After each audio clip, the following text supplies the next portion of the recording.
ఒక్కసారి కొమ్మూరి గోల్డ్ కి కాల్ చేయండి. తాకట్లో ఉన్న మీ బంగారాన్ని విడిపించి మార్కెట్ ప్రైస్ కి వాళ్ళు కొనుక్కుని మిగతా డబ్బులు మీకు ఇచ్చేస్తారు. నమస్తే, వెల్కమ్ టు మనం టీవీ. ఇక్కడ మీరు విజువల్స్లో చూస్తున్నారు వల్లభనేని వంశీ. ఆయన జైలు నుంచి కోర్టుకి, తర్వాత ఆయనకు ఆరోగ్యం కూడా క్షీణించింది, ఆసుపత్రికి తీసుకెళ్ళిన పరిస్థితుంది. ఈ విజువల్లో మనం చాలా స్పష్టంగా చూడొచ్చు వల్లభనేని వంశీ ఎంత వీక్ అయిపోయాడు, ఎంత అనారోగ్యంతో ఉన్నాడు అనేది కూడా మనం ఆ వీడియో ఆద్యంతం కూడా ప్రతి క్షణం ఆయన దగ్గుతూనే కనిపించాడు, మాటి మాటికి దగ్గుతూనే ఉన్నాడు. అంటే ఇక తీవ్ర అనారోగ్యానికి గురైనటువంటి పరిస్థితుంది. 3 నెలల పాటు సరైనటువంటి భోజనం లేదు, సరిగా నిద్ర లేదు, కనీసం పార్టీ అయినా పట్టించుకుని నన్ను బయటకు తీసుకొస్తుందా అంటే అది లేదు. సో డెఫినెట్గా వల్లభనేని వంశీ గారు తీవ్ర మనస్తాపానికి గురయ్యాడు, పార్టీకి రాజీనామా చేస్తున్నాడు అని ఏవైతే వార్తలు వస్తున్నాయో అవి నిజమని నమ్మాల్సినటువంటి పరిస్థితి కనిపిస్తోంది. వల్లభనేని వంశీ గారు ఇక్కడ ఎంత దీనంగా దయనీయ స్థితిలో కనిపించాడో, అంటే ఆయన గతం తెలిసిన వాళ్ళు, గతంలో ఏ విధంగా ఉండేవాడో అవగాహన ఉన్నవాళ్ళు అందరూ కూడా ఆశ్చర్యపోతున్నారు. వల్లభనేని వంశీ అయినా ఇంత దారుణంగా తయారైపోయాడు, ఇంత అనారోగ్యానికి గురయ్యాడు, ఇంత వీక్ అయిపోయాడు, ఇంత మనస్తాపానికి గురైపోయి ఆయన నడకలో కావచ్చు, తర్వాత ఆయన ఫేస్ కావచ్చు, ఆ ఎక్స్ప్రెషన్స్ చూస్తుంటే చాలా చాలా డల్నెస్ కనిపిస్తోంది, అనారోగ్యం పాలైనటువంటి పరిస్థితి కనిపిస్తోంది. అంటే ఈ పరిస్థితి ఎందుకు వచ్చింది వల్లభనేని వంశీ గారికి? జగన్మోహన్ రెడ్డి గారు ముఖ్యమంత్రిగా ఉన్న సమయంలో ఆయన కళ్ళల్లో ఆనందం చూడటం కోసం ఇష్టం వచ్చినట్టుగా వ్యవహరించాడు. పూర్తిగా తన ఏవైతే విలువలు రాజకీయాల్లో పాటించాలో పూర్తిగా దిగజారిపోయి వ్యవహరించాడు ఆయన. వల్లభనేని వంశీ చంద్రబాబు నాయుడు గారిని, లోకేష్ గారిని, చంద్రబాబు సతీమణిని కూడా ఎంత దారుణమైనటువంటి భాషను ఉపయోగించి వ్యక్తిత్వ హననానికి పాల్పడ్డారన్నది రాష్ట్ర ప్రజలందరికీ తెలుసు. కాబట్టి తాను ఏదైతే చేశాడో పాపం, తను ఏదైతే అనకూడని మాట్లాడినాడో ఆ కర్మకి ఫలితం ఇప్పుడే అనుభవిస్తున్నటువంటి పరిస్థితి ఉంది. డెఫినెట్గా ఈ విజువల్ చూస్తుంటే అందరికీ అర్థమైపోతుంది, చేసిన పాపానికి ఇప్పుడే అనుభవిస్తున్నాడు అని. కాబట్టి రాజకీయాల్లో ఉండేవాళ్ళు ఇవన్నీ కూడా ఆలోచించాలి.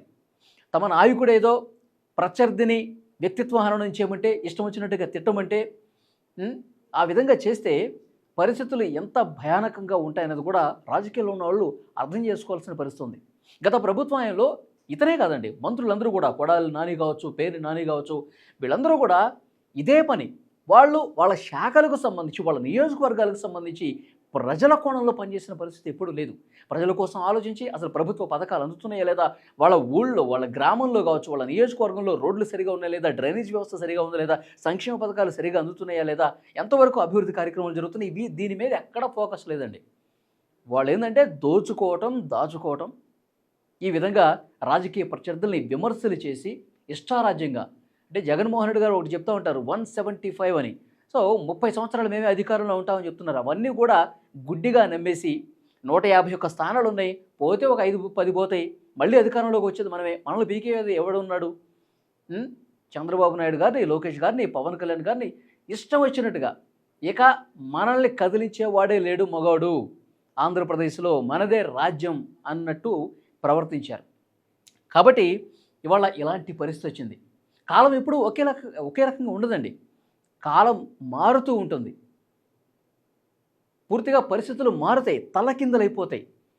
మనం ప్రజల కోణంలో ఆలోచించకుండా, ప్రజలతో మమేకం కాకుండా ఇష్టం వచ్చినట్టుగా దారుణాలు చేస్తే ఇలాంటి ఫలితాలే ఉంటాయన్నదానికి నిదర్శనం. ఈయన తెలుగుదేశం పార్టీలో ఉన్నప్పుడు ఎంత చక్కగా ఉండేవాడండి, తెలుగుదేశం పార్టీలో ఉన్నప్పుడు ఎంత హుందాగా ఉండేవాడు, ఎంత గౌరవంగా ఉండేవాడు. ఇప్పుడు అలాంటి పరిస్థితి వైసీపీలో జాయిన్ అయిన తర్వాత వాళ్ళ ఇవన్నీ వైఎస్ఆర్ కాంగ్రెస్ పార్టీలో వాళ్ళ నాయకులకి స్క్రిప్ట్లు ఇస్తారంట. ఎన్నో సందర్భాల్లో మన దగ్గర వచ్చిన వాళ్ళు, ఇంటర్వ్యూలు ఇచ్చిన వాళ్ళు కూడా చెప్తూ ఉంటారు, ఒక స్క్రిప్ట్ ఇస్తారండి, తర్వాత మార్కర్తో దాన్ని హైలైట్ చేస్తారంట, ఏ బూతులు మాట్లాడాలి, ఎంత దారుణంగా తిట్టాలి, ఇవన్నీ కూడా స్క్రిప్ట్లు ఇచ్చి అవన్నీ కూడా చదివి ఇష్టం వచ్చినట్టుగా బూతులు తిట్టి రాజకీయం చేశారు పరిస్థితి ఉంది. సో డెఫినెట్గా వల్లభనేని వంశీ గారు ఈ విధమైనటువంటి వ్యవహారం చేశాడు కాబట్టి, ఇష్టం వచ్చినట్టుగా ఆయన రాజకీయం చేశాడు కాబట్టి ఇలాంటి పరిస్థితి వచ్చిందని చెప్పి ప్రతి ఒక్కరూ మాట్లాడుకుంటున్నారు. ఇప్పుడు ఆయనకి తత్వం బోధపడిందో ఏమో, ఇప్పుడు ఆయన చాలా మనోవేదంతో ఉన్నాడు.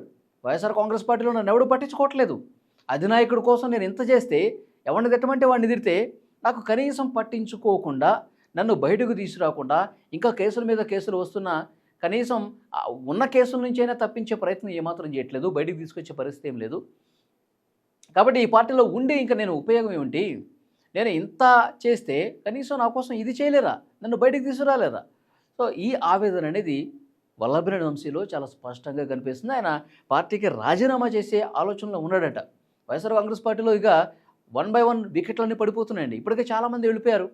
జగన్మోహన్ రెడ్డి గారికి బంధువైనటువంటి బాలినేని శ్రీనివాసరెడ్డి వచ్చేసాడు. చాలామంది ఎమ్మెల్సీలు వచ్చారు, రాజ్యసభ ఎంపీలు వచ్చారు. ఉన్న 11 మంది ఎమ్మెల్యేలు కూడా ఇక జారిపోవటం ఖాయం అందరూ కూడా.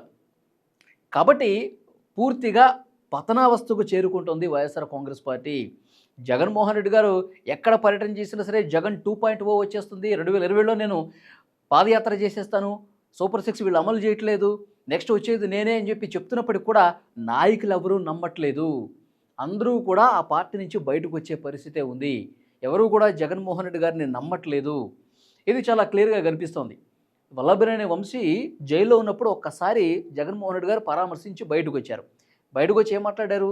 చంద్రబాబు నాయుడు గారికి ఈ విధంగా వల్లభనేని వంశీ అందంగా ఉంటాడు కాబట్టే ఆయన జైల్లో పెట్టారు. రేపు అవినాష్ రెడ్డిని కూడా జైల్లో పెట్టేస్తారు. ఇదే మాట్లాడాడు ఆయన. అసలు ఈ కేసులో అరెస్ట్ చేయటం ఏంటి? ఈ కేసు నుంచి బయటపడటానికి ఉన్న మార్గాలేంటి? వాళ్ళకి సంబంధించినటువంటి లాయర్లతో ఎప్పటికప్పుడు సంప్రదింపులు జరిపి ఈ వీళ్ళని ఎట్లా బయటకు తీసుకురాలి? ఇలాంటి సీరియస్ డిస్కషన్ ఏమి జగన్మోహన్ రెడ్డి పట్టించుకోలేదు. అధికారంలో ఉన్నప్పుడు వాడుకున్నారు, ఇష్టం వచ్చినట్టుగా తిట్టించారు. ఇప్పుడు వాళ్ళు జైలుకి వెళ్తే పట్టించుకునే పరిస్థితి ఉంది అని చెప్పి వల్లభనేని వంశీ గారు ఫీల్ అవుతున్నారు. కాబట్టి ఈ పార్టీ నుంచి బయటపడటమే మంచిదని చెప్పి ఆయన చాలా సీరియస్గా ఈ పరిస్థితి ఉంది. ఎందుకంటే ఇప్పుడు ఆసుపత్రిలో ఆయన చికిత్స పొందుతున్నాడు. 3 నెలల పాటు తీవ్ర మనోవేదనలో మనస్తాపంతో ఉన్నాడంట. ఇక తెలుగుదేశం పార్టీలోకి మళ్ళీ నాకు రాజకీయ జీవితాన్ని ఇచ్చినటువంటి పార్టీలోకి నేను వెళ్ళిపోయే ప్రయత్నం చేయాలని చెప్పి కొంతమంది సజెషన్ ఇస్తున్నారంట. కానీ ఇప్పుడు తెలుగుదేశం పార్టీలోనే తీసుకునే పరిస్థితి ఉందా? ఎందుకంటే ఎవరు చేయకూడని తప్పు వల్లభనేని వంశీ చేశారు. అంటే నియోజకవర్గంలో ఏదో కబ్జాలు చేయటమా, లేకపోతే బెదిరించటమా, గూండాయి చేయటమా, ఇది కాదండి. వ్యక్తిత్వ హననానికి పాల్పడి తన వ్యక్తిత్వాన్ని పూర్తిగా కోల్పోయాడు వల్లభనేని వంశీ. ఇక ఏ పార్టీలు కూడా జాయిన్ చేయించుకోరండి. ఇలాంటి వ్యక్తులు వైఎస్ఆర్ కాంగ్రెస్ పార్టీలో తప్ప ఇంకొక వేరే పార్టీలో ఉండరు. వేరే పార్టీ వాళ్ళు ఇలాంటివి ప్రోత్సహించరు. నాకు తెలిసి వల్లభనేని వంశీ గారి రాజకీయంగా సమాధి అయిపోయినట్టే పరిస్థితి. ఇంకా ఉన్ననాళ్ళు ఆ వైఎస్ఆర్ కాంగ్రెస్ పార్టీలోనే ఉంటారా, లేదంటే పూర్తిగా రాజకీయ సన్యాసం తీసుకుంటారా ఆయన ఇష్టం. కానీ వేరే పార్టీలో అంటే క్షమార్హత కోల్పోయాడు వల్లభనేని వంశీ అలాంటి దారుణ వ్యాఖ్యలు చేసి. సో డెఫినెట్గా ఆయన ఎంత మనోవేదన చెందినా, ఏ విధంగా చేసినా సరే వేరే వాళ్ళు ప్రోత్సహించే పరిస్థితి లేదు. ఇక చాలా కొత్త కేసులు కూడా నమోదవుతాయండి. ఎందుకంటే నియోజకవర్గంలో జరిగినటువంటి అరాచకాలకు సంబంధించి ఒక్కొక్కళ్ళు ముందుకు వస్తామన్నారు. మా మీద దాడి చేసి మా భూములు గుంజుకున్నాడు, లేదంటే ప్రభుత్వకు సంబంధించిన భూమిని తమ పేరున రిజిస్ట్రేషన్ చేయించుకున్నాడు. ఇలాంటి కొత్త కేసులు కూడా వస్తున్నాయి.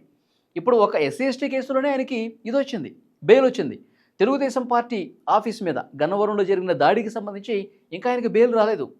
ఆ బెయిల్ వచ్చేలోపు ఇంకో కొత్త కేసులు కూడా యాడ్ అవుతాయి. సో వాటిలో కూడా అరెస్ట్ ఉంటుంది. సో ఇప్పట్లో వచ్చే అవకాశమే లేదు అని చెప్పి ఒక చర్చ జరుగుతుంది. ఇప్పుడు వల్లభనేని వంశీ గారు జైల్లో ఉన్నప్పుడు ఒంటరిగా ఉన్నప్పుడే చేసిన తప్పులు గుర్తొస్తాయండి. ఒంటరిగా ఉన్నప్పుడే నేను అలా మాట్లాడి ఉండకూడదు, నేను ఆ విధంగా వ్యక్తిత్వ హననానికి పాల్పడి ఉండకూడదు, అంత దారుణమైన భాష ప్రయోగించకుండా ఉండకూడదు, నన్ను ఎవరూ క్షమించరు కదా, ఏదో జగన్మోహన్ రెడ్డి చెప్పాడనో, ఆ పార్టీ నాయకులు చెప్పాడనో నేను ఈ విధంగా ప్రవర్తిస్తే నా ఇంట్లో కూడా ఆడవాళ్ళు ఉన్నారు, ఇది నేను చాలా చేయకూడని తప్పు చేశా, క్షమించడానికి తప్పు చేశా అని చెప్పి ఆయన జైల్లో ఒంటరిగా కూర్చొని ఇవన్నీ ఆలోచనలు ఆయన కూర్చుంటాయి. కానీ వచ్చిన చేయి దాటిపోయింది, సమయం మించిపోయింది.